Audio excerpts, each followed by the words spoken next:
Et c'est l'heure de notre rendez-vous à la ferme. Tous les matins sur Europe 1, nous retrouvons Fanny Agostini qui a quitté Paris pour s'installer à Boissey, en Haute-Loire. C'est en Auvergne. Bonjour Fanny. Bonjour Mathieu.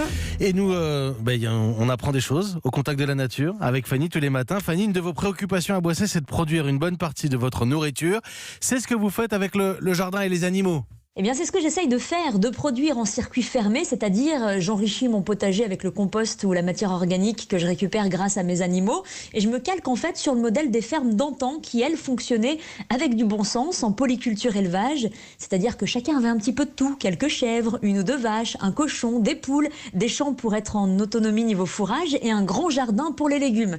Ce que je veux dire par là, c'est que rien ne venait de très loin. L'importation, c'était même une notion tout à fait abstraite. Produire sa propre nourriture, c'était la base. Et au cours de l'histoire, il y a d'ailleurs des exemples, Fanny, qui nous montrent qu'un pays qui ne produit plus sa nourriture encourt de graves dangers. Vous vouliez par exemple nous parler de l'exemple libanais. Oui Mathieu, le Liban était auparavant un grand pays paysan, sauf qu'en 1860, sous Napoléon III, les Libanais ont été encouragés à abandonner leur production de nourriture au profit de la plantation massive de mûriers. Les mûriers sur lesquels, vous le savez peut-être, vivent les vers qui produisent de la soie. Et bien du coup, les filatures à soie se sont multipliées à tel point qu'en quelques années, le commerce du textile représentait la moitié du PIB du Liban. Le pays qui s'est donc enrichi, mais le revers de la médaille, c'est que pour s'alimenter, la population a été obligée d'importer les denrées de base telles que le blé ou les pois chiches qu'elle produisait elle-même par le passé. Et cette monoculture de mûriers leur aura malheureusement été fatale.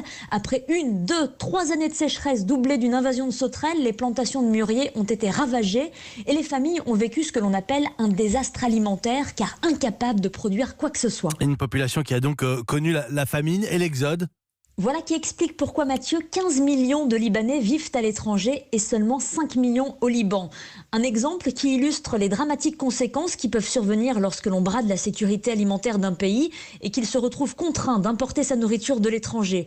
Un exemple aussi pour vous dire ce matin à quel point il est crucial de considérer nos paysans et d'encourager la production locale ainsi que la diversité des cultures. C'est noté. Merci, chère Fanny Agostini. Notre rendez-vous à la ferme tous les matins, c'est l'occasion d'apprendre des choses au contact de la nature et on retrouve ce rendez-vous sur Europe 1.fr.